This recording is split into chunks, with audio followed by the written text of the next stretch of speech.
Madam Speaker, the motion before the House today is that this House would ban private ownership of art deemed to be historically or culturally significant. So we think that people can deem art to be significant using committees of art historians, curators, and artists themselves. And they can decide which pieces of art are important for someone's history or for the cultural history of a nation.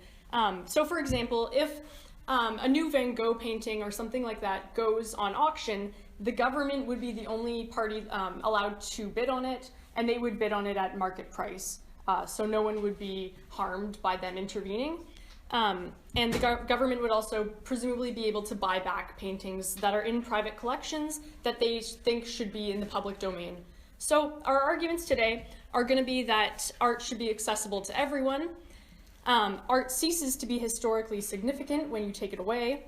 The third point is the maintenance of art and how it's better in the public. And the fourth is the appropriation of art of other cultures.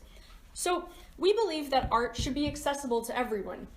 I think that taking art and putting it in the private domain of a collector restricts access from the people who want to see it most, and from the people who should be able to see it most. And we think those are just the public who deems it to be significant for them for some reason or another. And we think that people believe that art is significant because either it helps shape a nation's past or because it reflects an era of history that other things can't reflect in certain ways. And we think that when it's hidden away, it takes art away from people who want to see it. And I think that if they put part of their history and place it onto that art and think that that art is meaningful, they should be allowed to see it. But also it just becomes a matter of class differences. People who are most poor can't see these pieces of art because they're not friends with the rich person who bought it, or they can't afford to go to see special exhibitions when perhaps that private collector donates it to a museum for a certain amount of time for an exhibit. Those are often marked up in price, and people can't always afford to see those. And we think it's just wrong to steal a piece of a collective identity. And I think that it's better to just have a greater amount of pleasure for greater numbers. Because if more people can enjoy this piece of art, if it's in the public domain, then it should be there. I also think it takes away potential avenues of education away from people. So if they want to learn about a certain era, then they should be able to go to a museum and see the most important art of, say, the 1920s, rather than know that a piece of art exists, is in a private collection, and then be restricted from access. So my second point is that it ceases to be historically or culturally significant.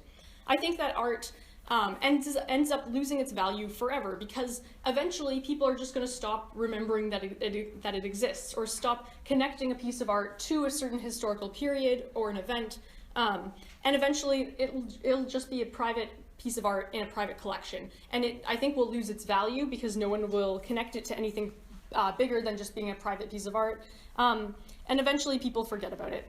I'll take your POI. If nobody relates to the work of art anymore, then it has ceased to be culturally significant. You can't just prescribe that things are culturally significant because they have some sort of historical weight. I think in that case, the historical weight is significant because at one point it was culturally relevant, and that's been taken away by someone who bought it privately. I think that even if something used to have value, that value was still there and still should have been shared with people. And so if you're taking it away and people forget about it, it doesn't mean that it wasn't significant in the first place. It just means that no one remembers it. You're losing a piece of history, and we think that's dangerous. So, we think that people buy these pieces of art and pay so much money for, say, a Monet painting, simply because people interpret it as being significant. Because many people want it and many people think about that piece of art and find it meaningful, that's where its value comes from, and that's why people pay so much money to buy them in the first place. So we think that its value tends to be prescribed by the public as much as it does by the piece of art being aesthetically pleasing as it is. So I think that because its value comes from the public domain, it should be shared with that public domain who finds it most valuable. So then our third point is the maintenance of art. We think that people in when they buy a piece of art and put it in a private collection, it tends not to have the same amount of care and thought put into it as it would otherwise. When art is in a museum, it tends to be rotated in and out of being shown to the public, and then it gets taken care of. People either replace pigments or something that deteriorate. We think that there's a special process that goes into maintaining particularly old pieces of art, and that can be compromised when it's in the hands of private collectors. We also believe that when a private collector who invested so much money themselves into a piece of art passes away or ceases to be interested by it, it tends to fall into the hands of other people who don't care as much because they didn't invest as much in it and they're just not as personally attached to it. So I think if it is in the will and goes to their nephew who doesn't really have a thing for art and just leaves it in his basement, or eventually maybe sells it one day, it's going to deteriorate and it won't get the same amount of care. And we think that things that are culturally significant should get a high amount of care and thought placed into the way that they're treated for the future. So we would rather have the public be involved in this process and have art historians keep it in the conditions that it should be in. And then our fourth point and last point is about appropriation. So on our side of the house, we believe that poor countries maybe can't afford as much to buy important pieces of art than, say, a billionaire businessman from the USA. They have the money to buy it, but they don't necessarily have the historical and cultural past to appreciate it as much. And I think that people buy pieces of ancient art or venerated pieces of art because they sort of fetishize it and think that, oh, it came from a culture 2,000 years ago and it's important and we're going to buy it. I think it takes it away from the cultures that created those pieces of art, and it also hides them and moves them to the other side of the world, and we think that's bad. And it's just sad for cultures that can't see their own art because they've been bought away by more affluent businessmen. We think that's really dangerous. So because we believe that art should be accessible and that the government has a vested interest in keeping art accessible, because the art ceases to be historically significant after a certain point of time, though it will have been at one point significant, and because it should be maintained well and it shouldn't be appropriated, we are very proud to propose this motion.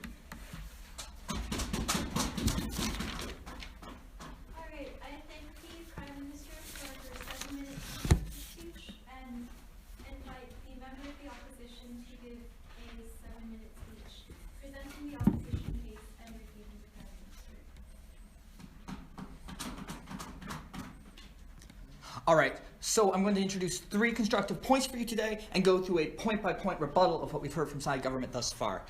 We have some major problems with how government has set this up. First of all, whoever it is deciding this, we think is not in a very good position to actually determine what is culturally significant. Why is that? We think that a lot of pieces of art, lots of music, a lot of things like a Banksy painting, or things like, I don't know, a rap album like Eminem or something. Like a lot of things that are culturally significant in the 21st century are not historical. Side government today only understands cultural relevancy through history. The only culture they seem to recognize are things like reenactments, or, Acadian folk dances, or totem poles. We think that these things are historically relevant, sure. We think that they have a lot of cultural weight, but we think that there's an entire field of things being culturally relevant that is excluded by side government's model. And we think that by creating these 2 classes of things, one that is old, historical, dusty, in a museum, and the other that is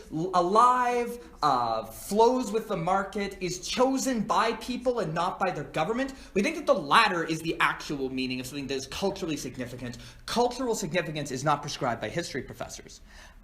Going to my first point, the problem of deeming significant. We think that there's an inherent problem when governments deem that something is historically significant through some method. There is some function, some kind of process that a work of art is exposed to, and if it passes it, the government buys it. We also critique the notion that you can have an auction with one buyer and say that that's fair market price. You are definitely going to undermine the value of art when you say no one is allowed to bid on this. If something's worth what someone will pay for it and you prevent anyone from paying for it, you necessarily devalue the art and you necessarily hurt the artist. Go ahead, Maggie. But don't you think that undermining the value of art is actually to take it away and hide it from the masses who want to see it most? So first, I reject that this is what most people do with art. When people, like patrons of art, go and they buy art, they usually want to show it off. They usually want the world to see how much art they've collected, how much they're supporting the arts because they care about art. So our government today is going to have to explain why rich people, by having a bunch of money, become necessarily culturally deadened, like Grinches who just hoard art in caves. We don't buy this confession from government, and they have to defend it because they've pinned their case on it. We would say, going back to my constructive point, we think that when the government enters into the art field and says this form of art has an intrinsic value, an intrinsic property, that means it's not appropriate for the market. It's not appropriate for mass consumption. It is like creating this artificial line between high culture and pop culture. We bring art into a political space. We make art into something necessarily political, and we mean that like people who, for example, make art protesting the government, people who make art protesting like historical inequities or how they simply feel as a, like, not in a historical way, but in a present, in the moment way, as though they're being mistreated by society or they're alienated or ostracized. We think those forms of art are incredibly culturally significant, and no government is ever going to approve them or ever going to like give them this fancy rubber stamp of this is culturally historically significant. We think that the label of culturally historical significance when it comes from the government is a meaningless label, making this a meaningless resolution. Second, artists themselves. We think that you alienate artists when you force them to enter this dialogue with the government. We think that when the government is saying, if you make it all folksy and cultural, like what we saw with the Harper government's obsession with the War of 1812, like if you make art about the War of 1812, that's your ticket to like some public funding there. We think that this poisons the art community and further like draws people away who, for example, think that like it's important that art have credentials. It's important that art, you know, be made by people with art degrees and who are like replicating some sort of efficient style, versus the other group who would say, no, that necessarily invalidates art. Art is about expression in the moment. Art is like, should not be chained by, is this historical enough? Is the value of this found in some kind of interaction with a dialogue, some story as to, you know, Acadians, British people, loyalists, whatever? Is that the form of art that people like mostly care about? Or is the art that most people care about, you know, pop culture art, art that's here and then it's gone, or art that's related in some way, you know, paintings?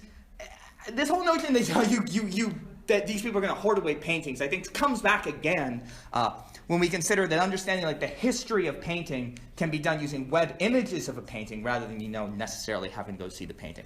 We think that when you force artists to enter this dialogue with the government, you ostracize artists and you create this bizarre two-tiered system where you have high art and then you have pop art rather than being allowed to flow freely. Last, social. We think that you necessarily make art not cool. Like when you take a work of art and you say, this has been approved by like Justin, or this has been approved by like Harper, like that makes art weird. Why is that? Because governments don't represent cultures. Like, let's make no mistake, governments are practical institutions. The notion that Canadian culture, whatever that means, stems most like fruitfully from the spearhead of Parliament is not actually, I think, a very defensible statement.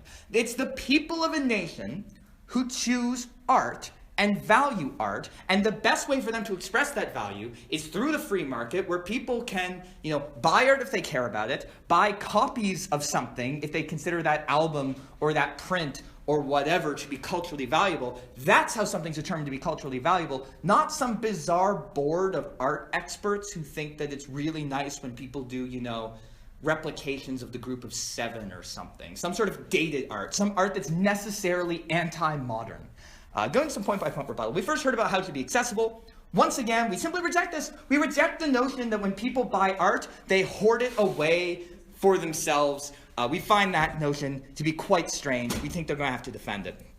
Next, historical significance. They talked about how the value of something comes from, like, what it was, and they talked about how, well, we're going to be losing all of these historically significant pieces of art. First of all, this is the status quo. Are we losing historically significant pieces of art right now? I don't think that's true, so once again, Saudi government has to defend, why is there even a problem right now? We haven't heard one. We think that if works of art, if people are saying, I don't associate with this piece of art anymore, it's not in the public art space, that's a good thing. That's art moving forward. There's worse things that can happen to works of art than be forgotten.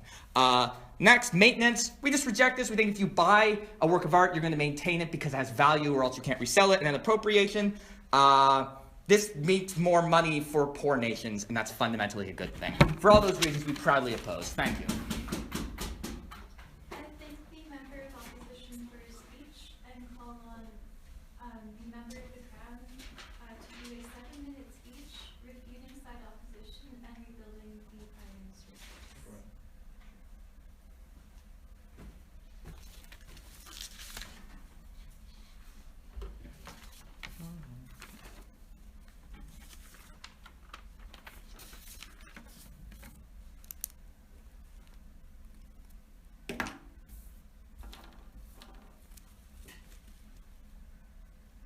Thanks, Madam Speaker. Maggie and I stand for art for the people. Will Dawson stands for art for some people. I think that he just fails to engage with most of Maggie's argumentation about access. I think that's what this round is actually about. It's not about modern art, which is broadly accessible like Banksy. It's about art that would be held in private collections and restricted from public access. That is where this motion actually has an impact, right? So let's do a couple things. Let's go through Will Dawson's case first. And respond to some of the things that he told you. So he tells you that first that the government buying art has a few pernicious effects, right?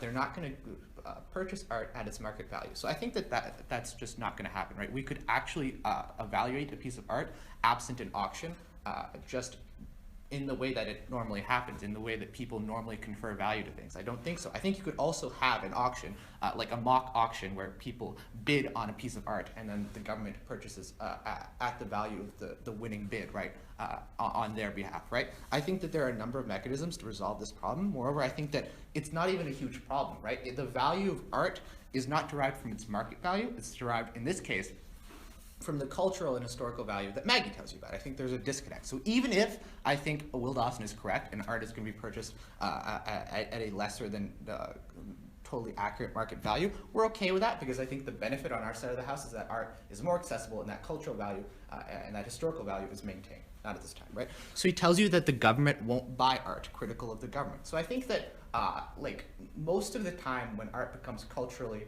and historically significant, it's not critical of a modern government. It's not critical of like the Harper government. It's critical of a government of the past. I think the government doesn't have the same attachment to like the government of 100 years ago. But even if like it does, even if there's art that is deemed culturally significant, that is critical of a modern government, I think the government doesn't necessarily shy away from all criticism. It doesn't have a problem maintaining that art. It doesn't have a problem taking that in, right? I think that, moreover, when you have groups of artists deeming what, as Maggie told you, is culturally and historically significant, I think that those people's interests are not necessarily perfectly aligned with the government's interests, right? So it's not the government uniquely deciding which pieces of art get purchased, but it's artists, right? And I think that those people might be inclined to purchase those pieces of art or suggest those pieces of art should be purchased, right? So the second argument Will Dawson talked to you about is about how artists are alienated, right? So I didn't really understand what he was getting at here, but I think that there is a problem when Will Dawson doesn't recognize the kinds of art specifically that we're dealing with this motion, right? So I think modern artists, and there are artists that create work that is not immediately culturally or historically significant, I think that art would continue to exist. I think those people would continue to produce art. I think that there is value of art independent of cultural and historical significance, and people create art for a multitude of reasons. Maybe they just want to express themselves, right? I don't think that it would create any significant splintering of movements. I think like people would still create art for their own reasons.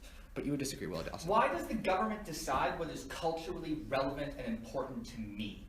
Okay, so I think that the government doesn't decide what's culturally and historically relevant to you, but they decide what's culturally and historically significant to like most people, like the broader society, broader population, right? So that is what we're talking about, right? So I think a large part of Will Dawson's case is centered around this idea that the government is a bad judge of what is historically and culturally significant. So I think generally there are ideas and concepts and pieces of art that are deemed historically and culturally significant, uncontroversially so, right? So like a piece of art from the First World War might, like as Maggie told you, might just generally be accepted, be historically and culturally significant, right? I do not think that adjudicating value, adjudicating cultural and historical value is as controversial as Will Dawson would imply. Moreover, even if it was, I think on the margins we have better access to all of those forms of art than we do in opposition's world, where private owners restrict access to.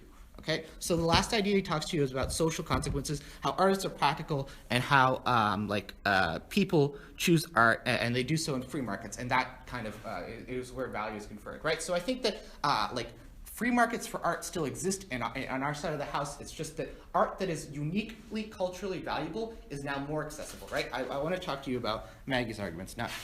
Not at this time, right? So I think Will Dawson fails to adequately engage with a majority of Maggie's argumentations, right? She tells you that art is more accessible, right? And he tells you that he just rejects that notion. He says that people, when they buy art, when they privately own art, they just share it with everyone, right? So I think he's just flat out wrong, right? I think value is conferred from scarcity, right? If art is less accessible, if I have the only piece of a particular form of art, say a Wu-Tang Clan album, right? That art becomes now more valuable because I have unique access to, right? I don't have an incentive to share it because that would diminish the value. If I put that album online and everyone has it, right? The art that I spent a bunch of money on now doesn't have that same value, right? So maybe there are some altruistic individuals that would share art, but I do not think that is true of all people, right? I think that we have, in general, better access when the government is intervening and sharing that art with the entire world, right? So, like, if altruistic owners sometimes share art, I think that the government is the ultimate altruistic owner, right? The government is the ultimate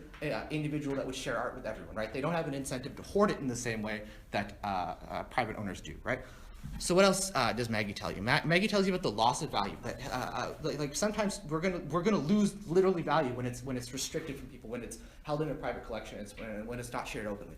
Will Dawson just eats this harm. He tells you that the loss of value is okay, right? I would tell you that it's not, right? If something has a unique historical and cultural value, we should do whatever we can to maintain that value, right? Losing that value is not a good thing. And I think Will Dawson loses his case when he tells you that he's okay eating that harm, right? I think that the government has an obligation to maintain that history and maintain that cultural value because it has a value to people, right? It has a value to the broader population, right? And even if we don't know what we lost, I think we still lost something once that art goes away from us, right? I think that that is an important idea that Will Dawson just doesn't understand. So on maintenance, right, he just rejects this notion flat out, right? I think the government has a significant owner or interest in maintaining the value of things that they've paid for, right? I think that private owners, particularly as you go down the line, right? So like a patron of art might have an incentive to maintain art, but like their son might not, right? Their estate might not. And as art is held in private collections for longer, it is often lost, right? I think the government does a better job at curating than private owners do. I think that the value of art and the maintenance of that art is better done by the government, right? The last idea about appropriation, right? So he says that it's good that poor people can get some money for their art. This is horrible. This is terrible, right? I don't think we should allow poor cultures or just developing nations to be exploited and have their culture lost when private owners take ownership of their culturally insignificant art. I think we have an obligation to those people, because we've exploited them in the past, to maintain their culture and their history and not allow private owners to exploit it for whatever they want, right? Thank you.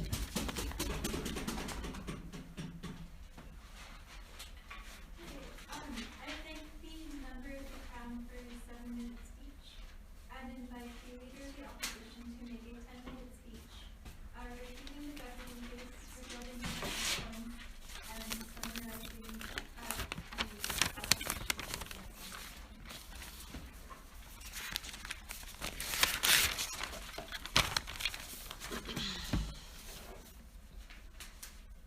Thank you, Madam Speaker. So I'm going to get into some refutation of what Nish brought forward, and then I'm going to give us an analysis of the two different worlds that we see in this round today. That being a world in which art and culture is determined by an institution objectively, and that by which art is determined diversely by those who receive it, that being the status quo, right?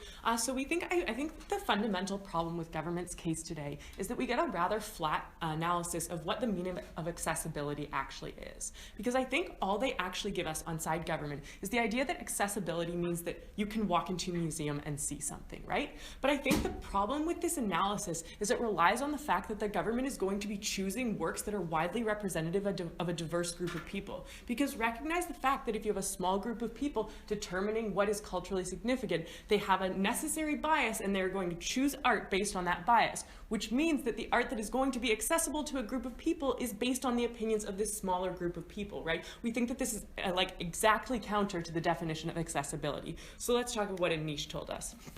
So Anish said we're talking about art that exists in private residences that people are like hoarding from us, right? And I think that like valuing this kind of art as like culturally significant, valuing like a Van Gogh as the only definition of culturally significant is a big problem that government like has yet to reconcile with on their side of the house, right?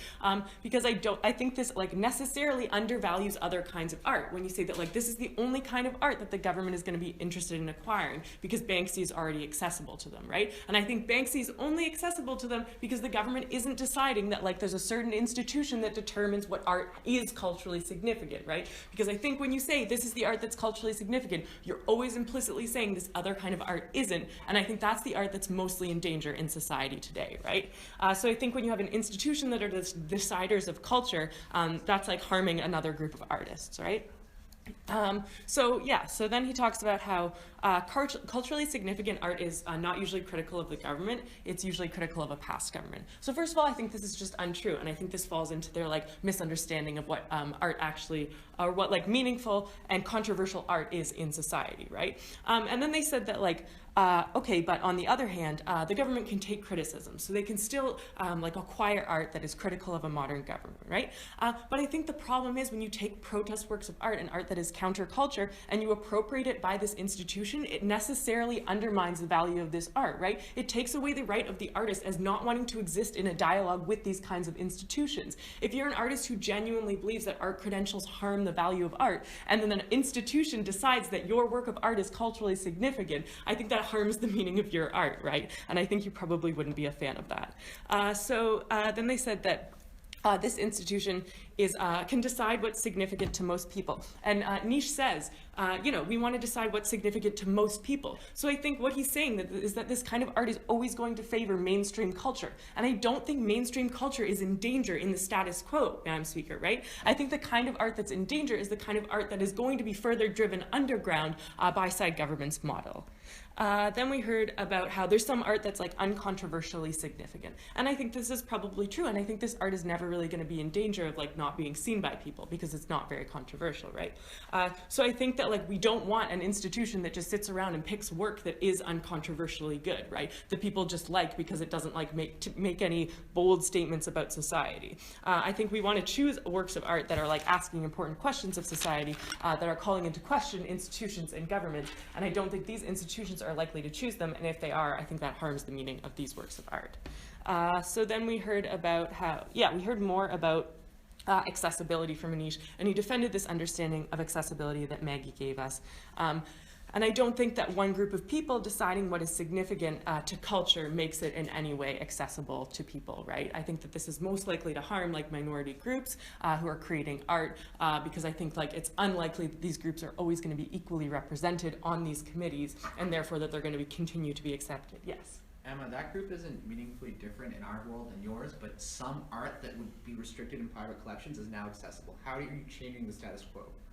Okay, so again, this idea that like art that's in private collections is always the most culturally significant is, I think, the fundamental flaw. And when the government stands up and mandates that the idea that this art is culturally significant, that's when they harm other kinds of art, right? I think this is fairly clear. So then they said that, Anish said that government is kind of like the ultimate sharer and the most altruistic individual. And yeah, but they can only share what they choose. And like recognize the fact that like this is always gonna have to be based on some kind of standard. That if you have like one of these committees and there's 20 people on a committee, right? This committee will always have some kind of like bias, right? Maybe this committee is like mostly made up of men, or maybe it's mostly made up of people who have institutional art credentials, or maybe it's mostly based on, or made up of people who are like fans of the Romantic movement. Like for whatever reason, it's going to have some kind of bias, right? And I don't think you can avoid this. And so this is going to be the kind of art that's being shared, and government is like necessarily making a narrative of society based on this kind of bias. And then they talked about how historical and cultural value should be preserved. And again, I say that I don't think mainstream culture is in danger in our society, right? I think like I'm pretty confident in the status quo that Van Gogh is a culturally significant like person, right? I don't think if we lose like one of his works of art, if we lose like one of 100 Picasso's works of art because some like rich guy lost it in his house, I don't think we lose the meaning of that artist in general, right? Like I went to a Picasso exhibit over the break and like, man, that guy did a lot of sculptures, and like by the 100th one, I was not getting a lot out of it. I'm going to be real with you. So I think that this like isn't really the kind of culture that's in danger. And then also on this idea of maintenance, like I think if you're some guy who's like acquired a work of art because you're like so obsessed with it, I think you might write into your will like, donate this to a museum, give it to my friend who also likes art, because I probably know other people who like art, right? I just like don't think that we lose like hundreds of works of art every year because eccentric people die off, right? So yeah, and then they talked about the exploitation of developing nations and how the government has an obligation to culture. So I think it's even more problematic if government is not only deciding what's significant in our culture, but is deciding what's culturally significant in like other people's artistic movements. I think that's like actually a lot more frightening. So let's talk about art when it's culturally determined by the institution, because this is the argument that we get out of side government, right? So I don't think we get accessibility because I think counterculture gets like necessarily driven underground, because I think you have committees that are like most likely made up of rich people who want to decide what is significant. And I don't think people like being told what culture is. Like I think this makes people feel more alienated from art, especially people who like have not had a meaningful relationship to like high art in the past, right? I think like protest art and counterculture art is a great avenue into these discussions for a lot of people. And I think when you have an institution that's deciding what's culture for them, they're less likely to engage with art in general, right? So I think you make art into a necessarily political space, right? Because you're always placing artists always already in a kind of dialogue with these institutions, right? And I think you also get this like weird kind of criticism where like people don't like it when the government wastes money on things. So then they're going to be like, oh, this was on the public dime. This work of art wasn't culturally significant, but this one was. Why'd you spend $5 million on it, right? I think it just like opens up this whole new weird responsibility for the government to like be economical about art, which is like kind of silly, right? So I think it increases the chasm between those who like value institutions in art and those who don't, right? And I think the people who don't value institutions in art are the ones who are like always already in danger of like not having their art be accessible, right? Like by the very nature of the way that they want to protest the art world. So I think that like art will be created in relation to the institution, and Will talks about this a lot in this speech, that like creating a method or a mechanism by which art is determined to be culturally significant is always going to be problematic for a lot of people. It's always going to be not respected by certain groups of people who think that it's biased in certain ways, and it's always going to drive these people out of the art world and feel like it's not a space that is accessible to them, right? So let's talk about our side of the house. Art as it's determined diversely by those who receive it, and or the status quo, right? Because I don't think that the status quo places art in danger all the time, right? I don't think that we're losing some kind of cultural or historical narrative of like significant artwork in the status quo. I think that like people can buy art if it's important to them. Yes, that's true. And I think like oftentimes this is wealthier people, but I think that they can invest in the art that gives value to like their communities or like their own understanding of art, because different groups can choose what is important to them under this side of the house, right? So like you can have like a private art gallery in a community that only acquires works of art that are like relevant to the people in that community, to the like to the like groups that make up that community. I think that's like much more valuable, right? To actually have like art that's targeted towards specific groups of people because like they've chosen to invest in it, right? So I think this gives value to art in like a different way, because it like allows for communities to invest in art and display it in a way that makes art particularly meaningful to them, not just like as it's being received by them because government has like decided that it is the art that is important for them to learn, right? I think Will talks about this, and like side government doesn't really address it because they think it's a silly point, but I think it's important that like art is cool, right? It's cool when people are like standing up and making stands against the government, and they're doing it in a creative way, right? And I think like when you say like this institution gives this art a big thumbs up, like people aren't going to feel the same way about it. I think counterculture and protest art are an important avenue into culture for those who don't want to have a relationship with these kinds of institutions, right? And I think like these kind of galleries and these kind of like private collections are actually a great way for people who don't want to engage with like the institutional art world to have like a meaningful relationship with what they believe is important culture. So we're proud to oppose today.